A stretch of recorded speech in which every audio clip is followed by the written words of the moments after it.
Today we will be looking at sector area and arc length. Now when you do with a circle, we know that the total angles on the inside adds up to 360, and typically when you're finding the distance around, we are talking about the circumference, we use the formula 2 pi r, and when we refer to the area, we find, or we say pi r squared, where we know that r is the radius and pi is normally, when given, 3.14 or 22/7. So today we look at now sector area and arc length. Now these two concepts come into play when we're dealing with a portion of a circle. For example, we have half of a circle. Now the circumference of the perimeter of a piece of a circle becomes the arc, and on the inside is the sector. So you might be wondering, now how do I find arc length, sector area? Now we have some formulas. We have some formulas which is designed to find the arc and the area, sector area. But most time people get confused. People get confused in how to use them. Now the first thing you have to realize, or we try the process, is that sector area is related to the formula for an area. So sector area is related to area, which means that arc length has to do with the distance around, which is the circumference. Now once that's said and done, we look and see now what portion of the circle that we have. Instead of trying to remember the angle over 360 times 2 pi r, or angle over 360 times pi r squared, what we're going to do now, we realize that this is half of a circle. So if I'm asked you to find the circumference of half of a circle, what would you do? You would find the circumference of the entire circle and then cut it in half. Makes sense, right? So let's find the circumference. 2 pi r, let's translate, that's 2 times, you know that pi is 22/7 or 3.14, and our radius, we're given here what is the diameter. Now the radius is half of the diameter. So if this whole thing is 8 centimeters, then this will be half, and that will be half. Half of 16 is 8.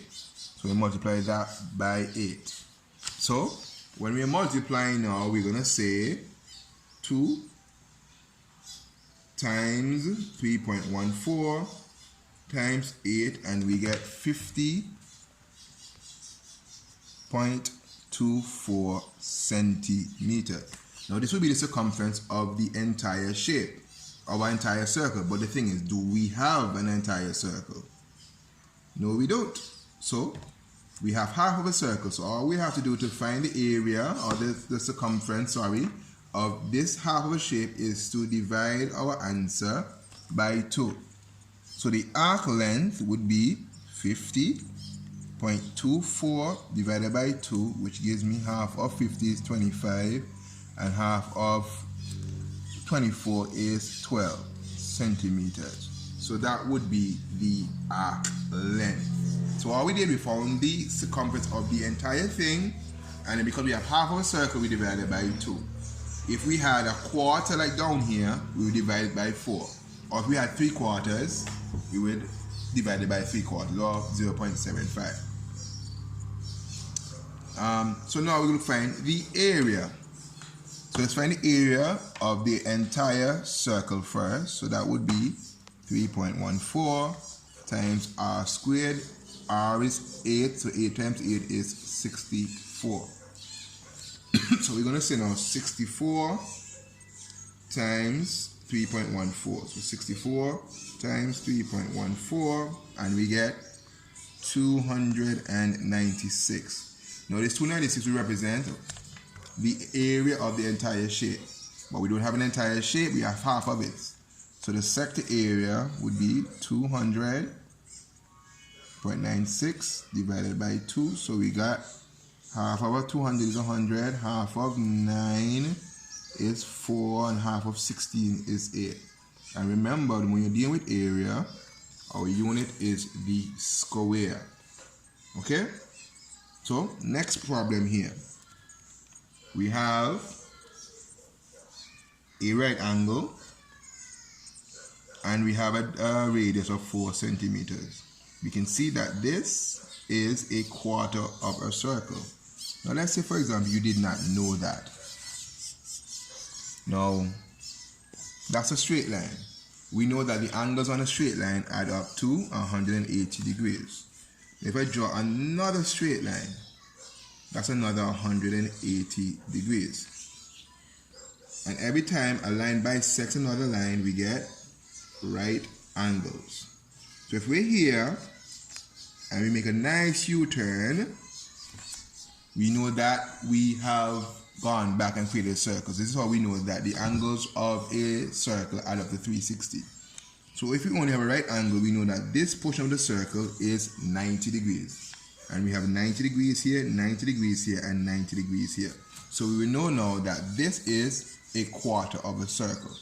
So if we're going to find the arc length, we're going to apply our 2 pi r formula, because we're dealing with the circumference. So it's 2 times 3.14 times 4 centimeters. And the answer that we're going to get, remember, we have a quarter of the circle. So after we multiply this, the answer that we get, we're going to divide it by 4. So 8 times 3.14. If you ask how I got 8, 2 times 4, 8, and then we multiply that by 3.14, I get 25.12. And because I have a quarter, I'm going to divide 25.12 and divide that by 4. So, divided by 4 because we have a quarter of the circle, and we end up with 6.28 centimeters. Let's find its area. So its sector area, we know it's pi r squared. Pi 3.14. Our radius is 4. So 4 times 4 is 16. So 3.14 times 16, we get 50. We get 50.24. Same like as we did for the arc length, because we have a quarter, we're going to divide 50.24, and we're going to divide that by 4. So 50.24 divided by 4, and we get, so we divide that by 4, and we get 12.56 centimeters squared. Right, so we just look at the arc length and the sector area. The value of the sector area, the area must always be greater than the length. Also, the unit for area is centimeters squared, where the unit for length is either centimeters or meters or millimeters. Thanks for watching.